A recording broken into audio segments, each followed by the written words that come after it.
नमस्कृत्य नरं चैव नरोत्तमं देवीं सरस्वतीं व्यासं ततो जयमुदीरयेत्। ओम शांति शांति शांति। भक्तमाल की कथा के माध्यम से प्रतिदिन चलने वाले सत्संग में आप सबका स्वागत है।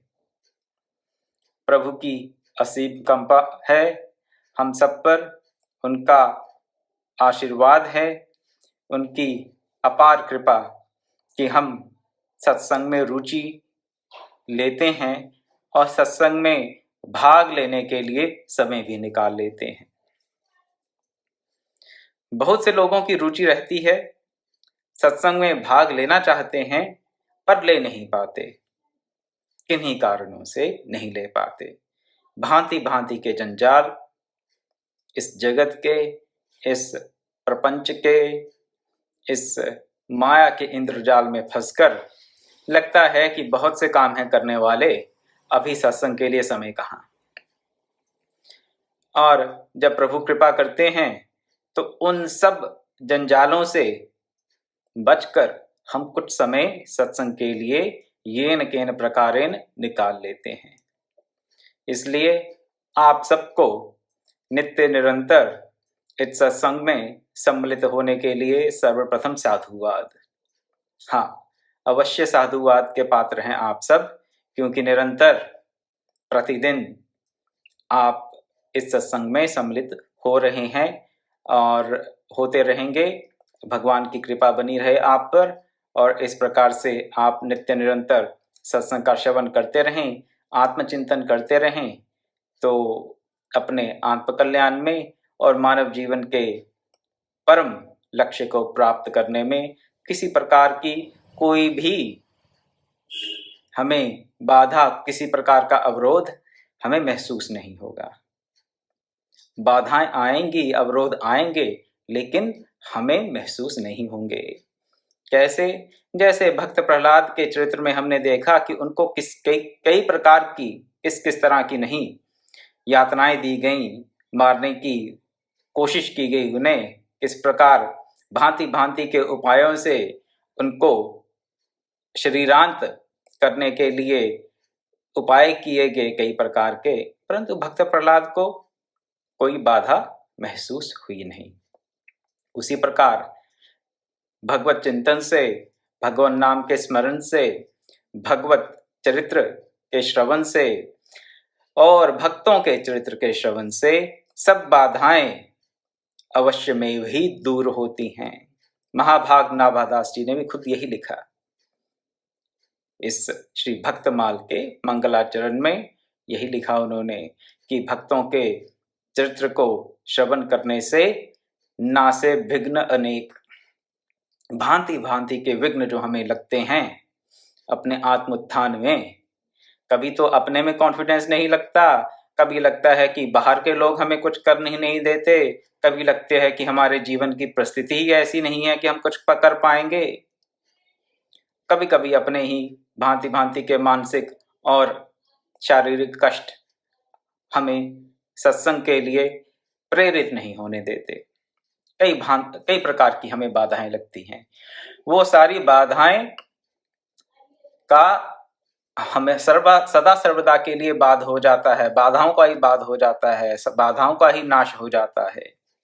वो बाधाएं रहती ही नहीं जब भगवत कृपा प्राप्त होती है।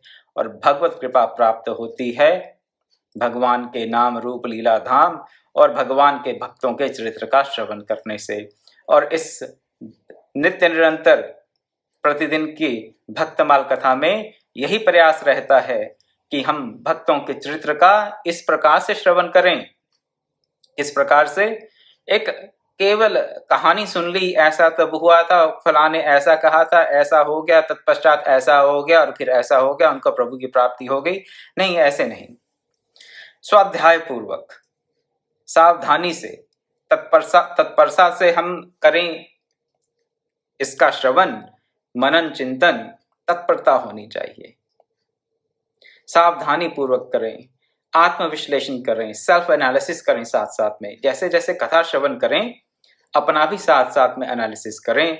अपने आत्ममंथन से, आत्मचिंतन से, आत्मविश्लेषण से हम अपने अंतर के दुर्गुणों का परिमार्जन करते हुए भक्तों के चरित्र में जो सद्गुण हमें देखने को मिलते हैं, उनको अपने जीवन में, अपने अंतरतम में धारण करने का प्रयास करें। इस प्रकार की कथा श्रवण अवश्य ही फलदायी होगी। इस प्रकार का कथा श्रवण अवश्य ही भगवत प्राप्ति में सहायक होगी। और केवल अगर विश्वास के साथ कि भगवान के चरित्र का श्रवण करेंगे, जैसे कि कई बार देखने सुनने में आता है, कहते हैं कि हाँ फला फला कथा का श्रवण करेंगे तो मरने के बाद फलाने लोक में चले जाएंगे। इसलिए जैसे तैसे करके कथा का श्रवण कर लिया जाए, चाहे बैठे बैठे नींद ही क्यों ना आ जाए, लेकिन कथा का श्रवण कर लिया जाए। वहां पर हम बैठे रहें, सुनते रहें, सुने, कान में कुछ जाए, दिमाग में कुछ जाए, थोड़ा बहुत, चलो जितना चला गया उतना ही, वो भी फलदायी है। उसकी मैं आलोचना नहीं कर रहा, उसका भी फल है। केवल कथा में जाकर बैठने का भी फल है, इसमें संशय नहीं।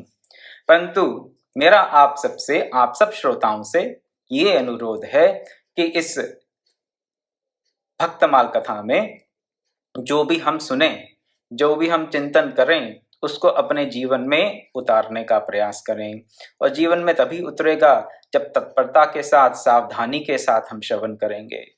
तत्परता, सावधानी, आत्मचिंतन, आत्मविश्लेषण, सेल्फ एनालिसिस जिसे कहा जाता है इंग्लिश में, सेल्फ इंट्रोस्पेक्शन करेंगे तो अवश्य ही और बहुत शीघ्र गति से कल्याण के भाजन बनेंगे। ज्यादा समय नहीं लगेगा, ज्यादा समय नहीं चाहिए। कई बार हमारे मन में ये बातें आ जाती हैं कि हाँ अभी तो हम पापों में इतने लिप्त हैं, माया में इतने लिप्त हैं, अब भी पाप कर्म करते रहते हैं, पापों से निवृत्ति नहीं होती, अपने मन के विकारों से निवृत्ति नहीं होती, तो अभी तो बहुत टाइम लगेगा भक्ति को प्राप्त करने में। भगवत प्राप्ति की तो बात ही छोड़ दें, भक्ति के मार्ग पे चलने में ही बहुत समय लगने वाला है। लेकिन ऐसी धारणा हमारी प्रमाद का ही कारण है, प्रमाद का कारण। इसको आप दैन्यता का भाव ना समझें, ये प्रमाद का कारण बन जाती है कई बार। केवल दैन्यता हो तो भी ठीक है, लेकिन जब इसे हम प्रमाद का कारण बना लेते हैं, अपनी लेजीनेस बना लेते हैं कि हमसे तो कहाँ होगा जी, बहुत समय लगेगा, जन्मों जन्मांतरों के बाद किसी एक विरले पुरुष को, लाखों करोड़ों में से एक पुरुष को भगवत प्राप्ति होती है। कहेंगे जी हाँ भगवान ने भी गीता में कहा है। तो ऐसे ऐसे तर्क देने लगेंगे या कुतर्क देने लगेंगे तो हम क्या कर रहे हैं, प्रमादवश अपने आप को खुद ही भगवत प्राप्ति से, कल्याण के मार्ग से, आत्मकल्याण के मार्ग से अपने आप को खुद ही दूर कर रहे हैं, और कोई नहीं कर रहा।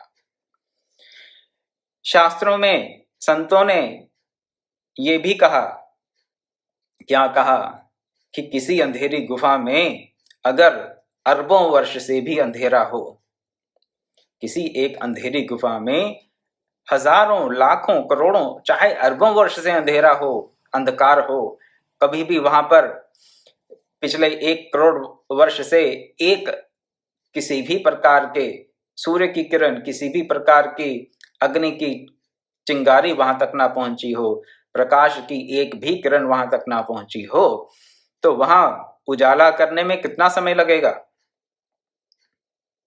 अगर आप माचिस जलाएंगे तो माचिस क्या इसलिए नहीं जलेगी वहां पर कि बहुत समय से अंधेरा है वहां पर, तो इसलिए वहां पर माचिस नहीं जलेगी।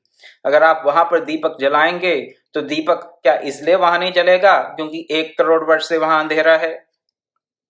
100 वर्ष से अंधेरा हो तो क्या दीपक जल्दी जल जाता है? और अगर 1 करोड़ वर्ष से अंधेरा हो किसी स्थान पर, तो वहां क्या दीपक जलाने के लिए ज्यादा समय लगता है? नहीं, ऐसी बात नहीं है। चाहे अनंत काल से अंधकार में कोई स्थान हो, जब वहां पर दीपक जलाया जाएगा, माचिस लाइटर जलाया जाएगा, तो तत्क्षण, उसी क्षण वहां पर अंधकार का लोप हो जाएगा। जहां प्रकाश है वहां पर अंधकार कैसे रह सकता है। इसी तरह से चाहे हमारा ये जीवन क्या, ना जाने अनगिनत जीवन अज्ञान रूपी अंधकार में बीते हों, एक ही जीवन नहीं मान लेते हैं हमने बहुत से जीवन। मानव जीवन क्या, मानव से इतर योनियों में जीवन क्या, बहुत से जीवन अगर हमने अंधकार में निकाल दिए, अज्ञान रूपी अंधकार में निकाल दिए, प्रमाद रूपी अंधकार में निकाल दिए, इन माइक वस्तुओं की आसक्ति में निकाल दिए, आसक्ति रूपी अंधकार में हमने जन्म जन्मांतर निकाल दिए, तो इसका अर्थ ये नहीं कि अब इन सब के परित्याग के लिए आपको जन्म जन्मांतर लगाने ही पड़ेंगे। आवश्यक नहीं है। ज्ञान का प्रकाश होते ही इन सब का नाश हो जाएगा। जहां पर ज्ञान है वहां पर ना अभिमान होगा, ना वहां पर किसी प्रकार की आसक्ति होगी। तो उस ज्ञान के दीपक को अपने अंतर में जलाने के लिए हमें नित्य निरंतर सत्संग का संबल लेना चाहिए, अवलंब लेना चाहिए। उससे अपने अंतर में वो ज्ञान रूपी दीपक जलेगा और वहां पर फिर भक्ति रूपी जो देवी है वो नृत्य अवश्य करेगी। ज्ञान रूपी दीपक जलेगा, भक्ति रूपी देवी नृत्य करेगी और वैराग्य का भी वहां पे वास होगा। वैराग्य रूपी सुगंध अगर की धूम वहां पर अवश्य होगी। इस आस्था के साथ, इस विश्वास के साथ हम इस भक्तमाल कथा का श्रवण करें तो अवश्य में भी हमें शीघ्र लाभ होगा। कोई संशय, कोई संदेह की बात इसमें है नहीं। ये पूरा एक प्रकार से विज्ञान है, विज्ञान है। इसमें कोई किंतु परंतु नहीं है। मनोविज्ञान है, तत्व ज्ञान है, किंतु परंतु की कोई बात नहीं है। तर्क से इस बात को समझ सकते हैं और अगर समझकर अपनी श्रद्धा के साथ इसको अपनाएंगे तो अवश्य लाभ होगा और शीघ्र लाभ होगा।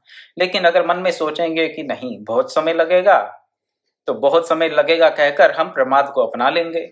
जब प्रमाद को अपनाएंगे तो अवश्य ही समय लगेगा। इंग्लिश में इसे कह देते हैं self fulfilling prophecy, self fulfilling prophecy, कि हम कहेंगे कि ऐसा ही होगा। कई बार क्या करते हैं, हम किसी पंडित जी के पास चले जाते हैं या किसी ज्योतिष के पास चले जाएंगे और अगर पंडित जी ने, ज्योतिषी जी ने क्या आपका वो बर्थ चार्ट बनाया, कुंडली बनाई और कह दिया कि जी इनके तो ऐसा ऐसा होगा, अगले 5 वर्ष में 10 वर्ष में ऐसा ही रहेगा। तो यहाँ पर ज्योतिष विद्या का मैं कोई विरोध नहीं कर रहा, अपने जो मन में बातें हम बैठा लेते हैं उसकी बात कर रहा हूँ। तो मान लीजिए कि पंडित जी ने कह दिया, किसी ज्योतिषी ने कह दिया कि 10 वर्ष तक ऐसा नहीं होगा, और अगर आपने वो बात मन में धारण कर ली और प्रयास ही नहीं किया, कोई उपाय ही नहीं किया, और 10 वर्ष बीतने के बाद भी जब वैसा नहीं हुआ तो लोगों से कहते फिरेंगे मुझे तो पंडित जी ने 10 वर्ष पहले ही बता दिया था कि 10 वर्ष तक ऐसा होगा ही नहीं। हो सकता है आपके ग्रह नक्षत्र जो बता रहे हों, पंडित जी ने तो वो बता दिया, परंतु अगर हम अपने पुरुषार्थ को नगण्य कर देंगे, अपने पुरुषार्थ को 0 कर देंगे, शून्य कर देंगे, किसी प्रकार का कोई उपाय नहीं करेंगे, प्रयास नहीं करेंगे, अपना पुरुषार्थ नहीं करेंगे, तो क्या होगा? जो सुना है वो हम खुद ही घटित कर रहे हैं। ग्रह नक्षत्र घटित कर रहे हैं, ये नहीं कर रहे, ये मैं नहीं जानता, लेकिन हमारे मन में अगर धारणा बन गई कि 10 वर्ष तक ऐसा ही होगा या 10 वर्ष तक ऐसा नहीं हो सकता, मन में ऐसी धारणा बना ली तो वैसा ही हम अपना जीवन बना लेंगे और फिर कहेंगे कि हाँ वो पंडित जी ने कहा था कि ऐसा ही होगा। मैं एक बार फिर से यहाँ कह रहा हूँ कि मैं ज्योतिष विद्या का यहाँ खंडन नहीं कर रहा, केवल मनोविज्ञान की बात बता रहा हूँ आपको कि कई बार क्या बहुत बार हम ऐसा करते हैं, मन में ऐसी धारणा बना लेते हैं, उस धारणा के अनुसार जीवन जीते हैं और कहते हैं कि ऐसा ही होना था। उसी प्रकार क्या करते हैं, भगवत प्राप्ति के मार्ग में बहुत जन्म लगते हैं जी, बहुत समय लगता है, बहुत जन्म लगते हैं। अभी हमसे कहाँ से होगा, इस बुढ़ापे में कुछ होगा थोड़े ना, अभी सारा जीवन तो ऐसे निकल गया। यहाँ अभी जवान है तो अभी तो बहुत सी जिम्मेदारियां हैं, कैसे कर सकते हैं, नहीं हो सकता। जब कहेंगे हमसे नहीं हो सकता, मुझसे नहीं होगा, तो फिर नहीं होगा। लेकिन अगर प्रयास करेंगे, पुरुषार्थ करेंगे, अवश्य होगा। क्योंकि जिन जिन महापुरुषों ने भगवत प्राप्ति की, उनके पास भी वही सब साधन थे जो मेरे पास हैं या आपके पास हैं। भगवान ने कोई पार्शियलिटी नहीं की। भगवान ने उन जीवन मुक्त पुरुषों को, उन महापुरुषों को, महाभागवतों को, परम भक्तों को कोई ऐसी एक्स्ट्रा पावर नहीं दी थी जो हमारे पास या आपके पास नहीं है। इसका थोड़ा विचार करें। उन्हीं के पास भी वही शरीर, मन, इंद्रियां, बुद्धि थी जो हमारे पास है। और साधन के लिए और कुछ नहीं चाहिए, केवल चाहिए अपना शरीर, मन, इंद्रियां, बुद्धि, चित्त, अहम भी जोड़ लीजिए। और वो हम सबके पास है। इनका अगर हम सदुपयोग करेंगे, साधन की यही सामग्री है। इसके अलावा और जो भी सामग्री की हमें आवश्यकता लगती है, वो साधन की सामग्री नहीं है। हाँ, साधन में वो कुछ वस्तुएं सहायक हो सकती हैं, इसमें कोई संशय नहीं। जैसे कि आप भजन करना चाहते हैं तो एकांतवास सहायक हो सकता है। जैसे कि आप कोई भजन गाना चाहते हैं, किसी प्रकार का संकीर्तन करना चाहते हैं, तो कोई ये ढोलक, मृदंग, हारमोनियम सहायक हो सकता है, इसमें संशय नहीं। लेकिन अगर आप कहें कि आपके पास ढोलक, मृदंग, हारमोनियम इत्यादि नहीं है, तो आप तो भगवान का नाम ले ही नहीं सकते, भगवान के यश का गान कर नहीं सकते, तो वो बात नहीं है।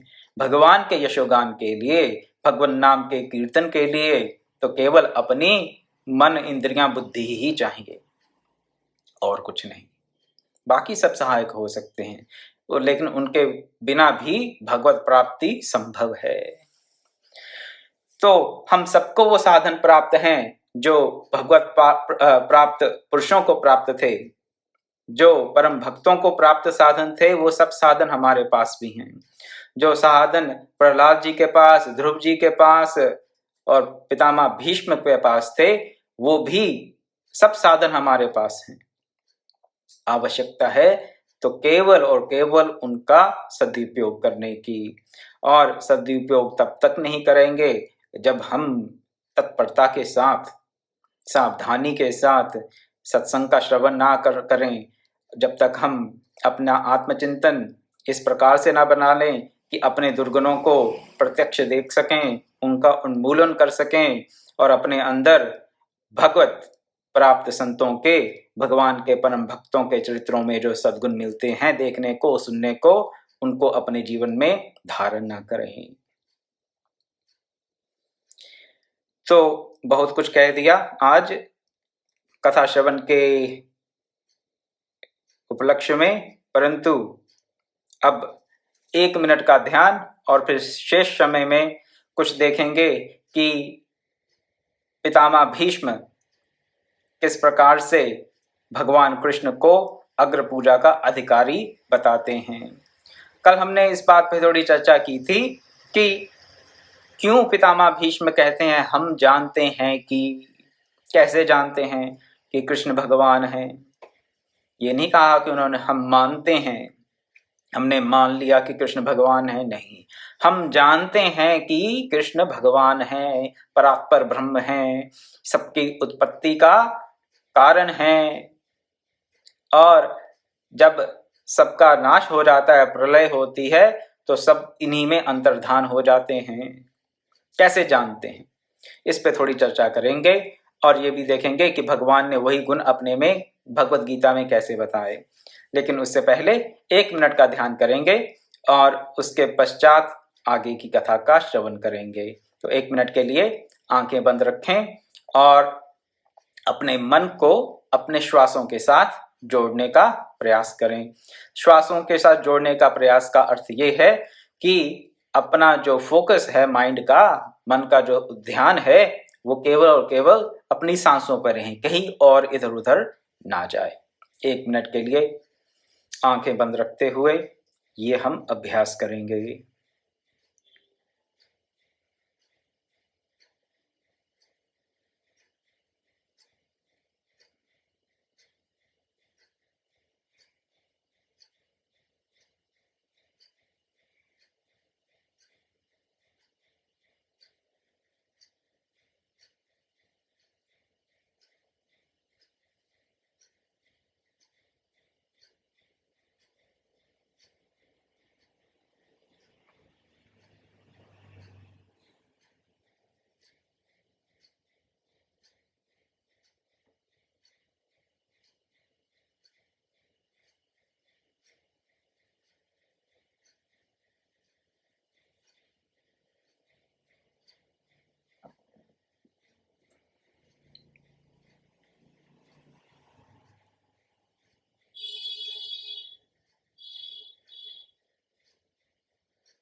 ओम।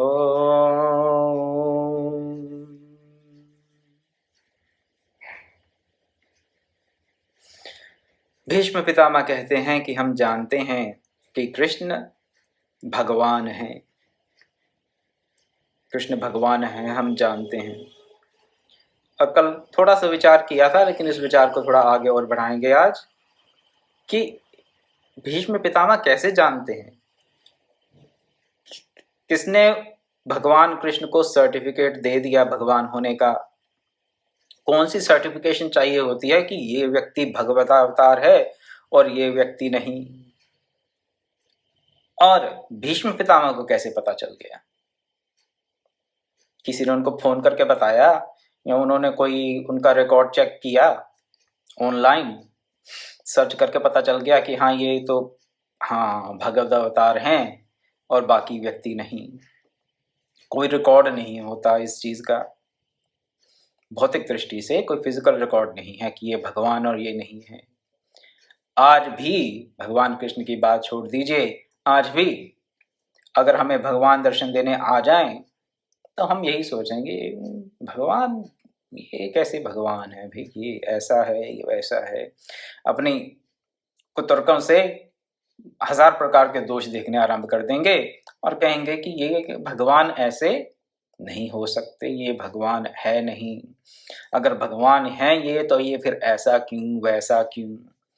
और महाराज युधिष्ठिर के राजसूय यज्ञ में भी राजाओं ने वैसे ही कुतर्क किए। भीष्म पितामह को कोई संशय, कोई डाउट, कोई संदेह नहीं है कि कृष्ण भगवान हैं। तो भीष्म पितामह को कैसे पता चल गया?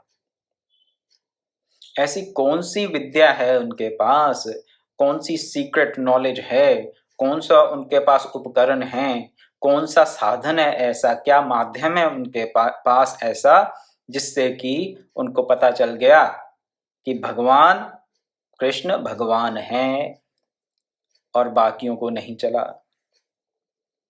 एक ही कारण रहता है इसमें, और कोई कारण नहीं रहता जहां से भगवान का हमें पता चल जाए। और कारण एक क्या है? भगवत कृपा। भगवत कृपा से ही हम भगवान को भगवान जान सकते हैं, अन्यथा और किसी साधन से भगवान को नहीं जान सकते, और कोई साधन नहीं है। तुलसीदास जी ने तो सीधे सीधे अपने भाषा में कह दिया, सोई जानहि जेहि देह जनाई, जानत तुम्हें तुम्हें हो जाए। कौन जानता है तुम्हें? जिसको तुम जना दो। तुम मतलब भगवान को कह रहे हैं कि हे भगवान, तुम जिसको अपने आप को जनवा दो वही आपको जान सकता है, और तुम्हें जानकर वो तुम ही हो जाता है। आप में और आपके भक्त में फिर कोई अंतर रहता नहीं, जान ही तुम ही हो जाए। तो भगवान को जानने का और कोई साधन नहीं है, भगवान ही साधन है। तो ऐसे ही बात है, तो फिर पितामह भीष्म ही क्यों जाने, बाकी राजा क्यों नहीं जान के जो भगवान कृष्ण का विरोध कर रहे थे वहां पर? भगवान, आप कहेंगे भगवान कृष्ण अगर भगवान थे, सर्वशक्तिमान हैं, वाकई में भगवान हैं, सर्वोपरि हैं, ऑल पावरफुल हैं, ओमनी प्रेजेंट ओमनीसिएंट हैं, तो फिर केवल भीष्म पितामह क्यों ही जान पाए कि वो भगवान हैं?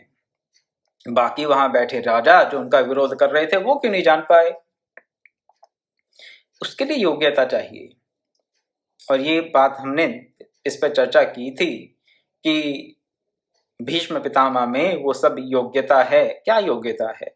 ना उनमें क्रोध है, ना काम है, ना लोभ है, ना दंभ है, ना ईर्ष्या है, ना किसी प्रकार का राग द्वेष है, ना किसी प्रकार की अहंता ममता है, ना ही किसी प्रकार की माया है। ये लिस्ट हमने कल गिना दी थी। ये सब दुर्गुण उनमें नहीं है, सत्यवादी हैं, धर्मनिष्ठ हैं, और उसके कारण, इन सब गुणों के कारण उनका अंतःकरण शुद्ध है, और शुद्ध अंतःकरण में भगवान खुद दिखते हैं, देखने नहीं पड़ते, खुद दिखते हैं। तो शुद्ध अंतःकरण के कारण भीष्म पितामह तो जान गए कि कृष्ण भगवान हैं, और अशुद्ध अंतःकरण के कारण, अपने भीतर भरे अशुद्धियों के कारण जो राजा उनका विरोध कर रहे थे वो नहीं जान पाए। हमारा भी अंतःकरण अशुद्ध है, कुतर्कों से भरे हुए बुद्धि के साथ भगवान सामने आ भी जाएं, कई बार आते हैं सामने, एक बार की बात नहीं है। अगर आपको ये लगता है कि भगवान आपको दर्शन नहीं देते तो ये गलत है। भगवान तो दर्शन देते हैं, लेकिन हम दर्शन करते नहीं। आप कहेंगे भी हमें भगवान दर्शन देंगे तो हम क्यों नहीं करना चाहेंगे? भी हम अवश्य करना चाहेंगे, हम तो भगवान के परम भक्त हैं, हम तो भगवान के दर्शन के लिए ललायत हैं। भगवान दर्शन देते हैं, दे ही रहे हैं ऐसा समझ लीजिए, लेकिन हम नहीं करते, मानते ही नहीं कि भगवान है, दृष्टि ही नहीं जाती, अपने अंतर में भांति भांति की उलझनों में उलझे रहते हैं, और जो प्रत्यक्ष सामने है उसको नहीं देख पाते, उसको अनुभव नहीं कर पाते। चलिए, अंतःकरण की शुद्धि के साथ शनै शनै हम में भी वो योग्यता आ सकती है जो भीष्म पितामह में है।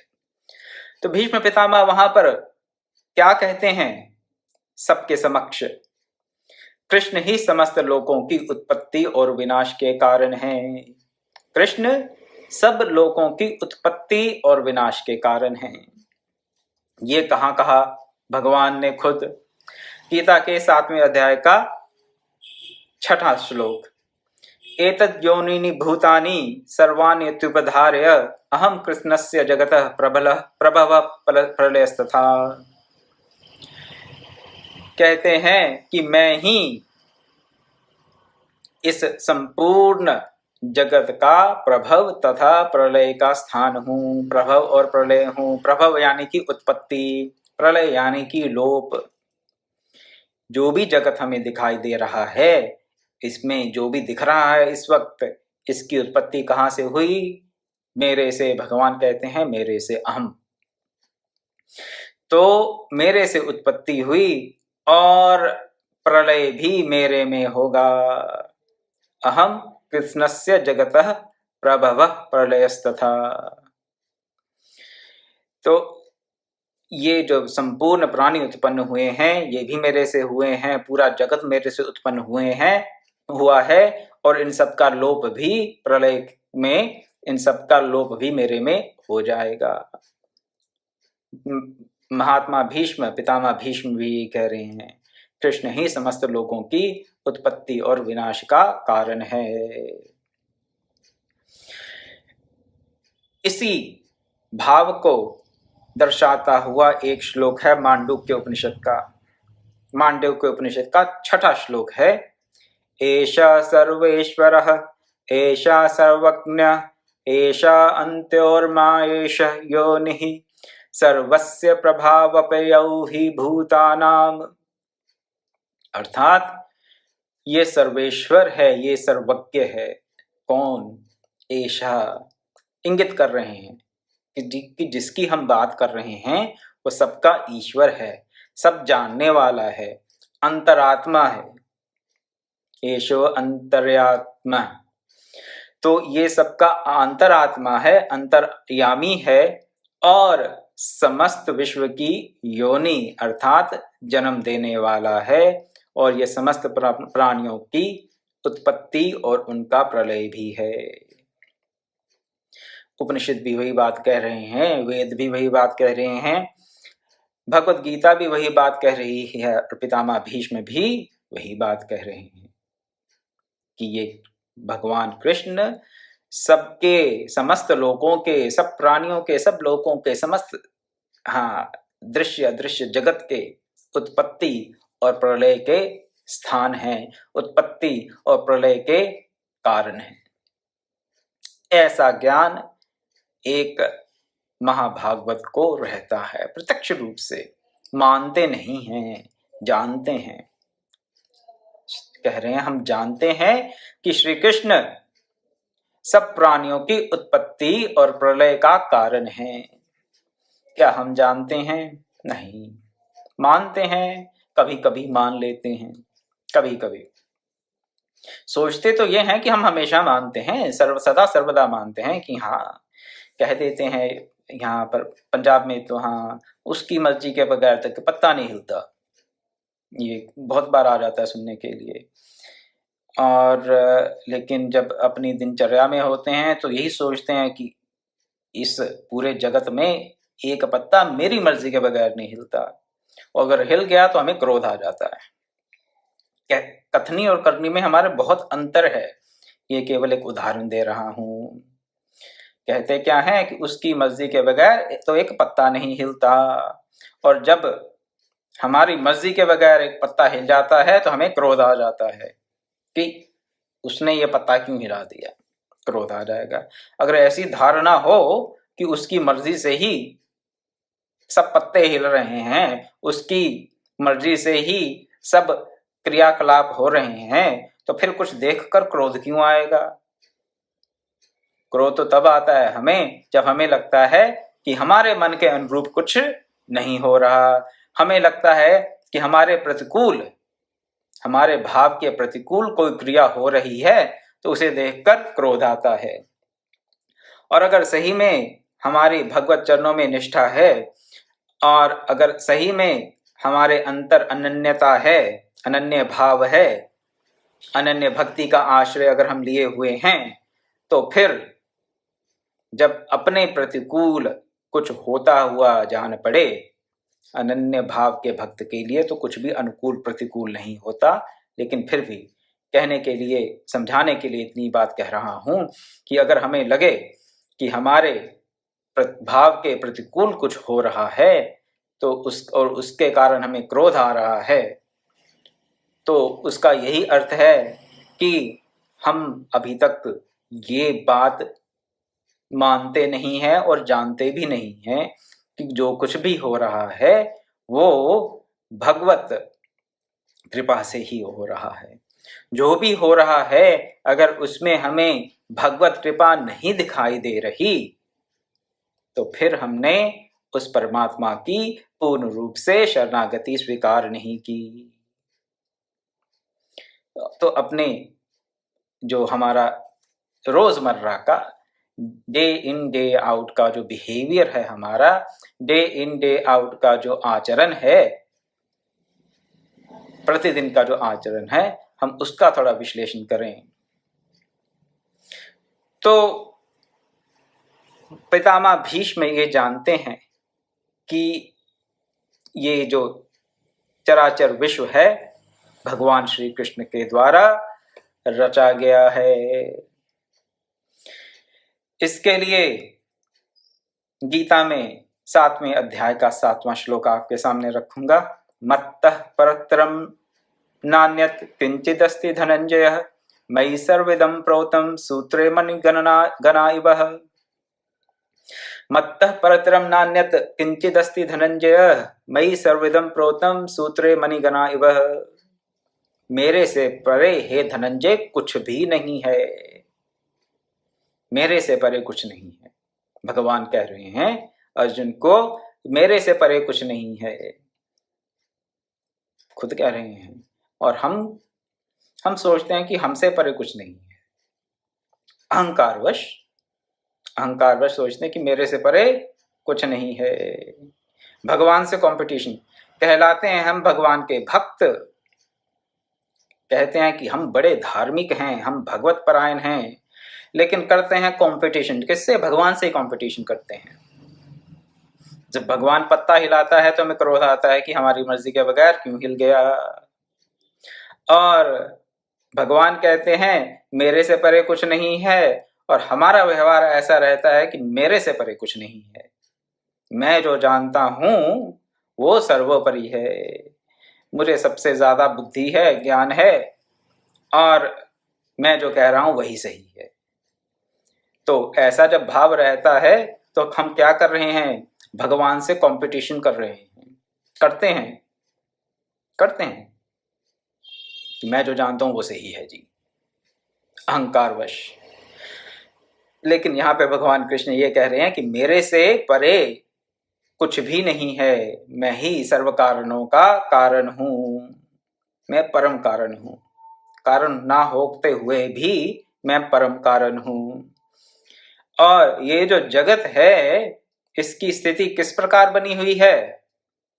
जैसे कि मणियों की एक माला हो, मोतियों की माला हो, उसको जोड़ने के लिए, एक माला का रूप देने के लिए एक सूत्र में सबको पिरोया जाता है। अगर उस सूत्र को कहीं से भी काट दिया जाए तो पूरी माला बिखर जाएगी। उसी प्रकार इस जगत में जिस किसी भी वस्तु व्यक्ति की स्थिति है वो स्थिति भगवान के कारण है।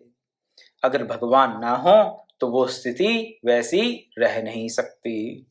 परंतु जैसे सूत्र हमें माला में नहीं दिखता, माला में पुष्प की माला हो, मणियों की, मोतियों की माला हो, उसमें जो सूत्र है, उसमें जो धागा रहता है वो हमें दिखता नहीं। उसी प्रकार इस माइक जगत में भगवान हर जगह है पर हमें दिखता नहीं। क्यों? हमारा ध्यान कहाँ रहता है? मोतियों पे, पुष्पों पे, मणियों पे। क्यों? क्योंकि हमारा मन उसी की इम्पोर्टेंस, उसी को महत्व देता है, उसी की इम्पोर्टेंस देखता है।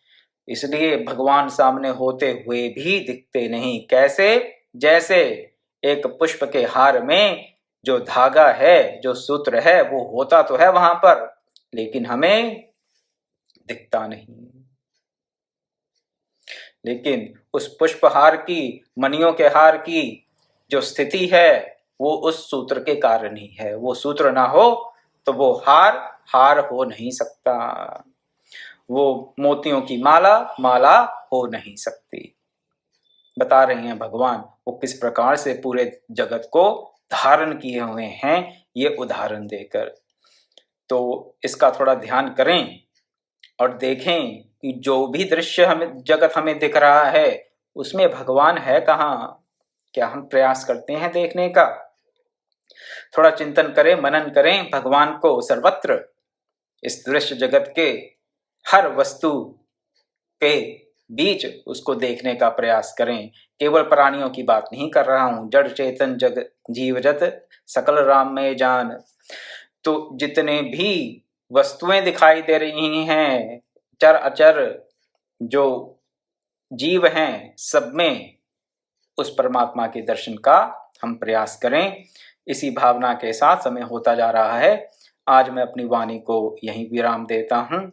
और भीष्म पितामह ने भगवान कृष्ण के बारे में और क्या कहा और उसके उद्धरण हमें शास्त्रों में कहाँ कहाँ मिलते हैं, उसकी चर्चा को कल के सत्संग में जारी रखेंगे।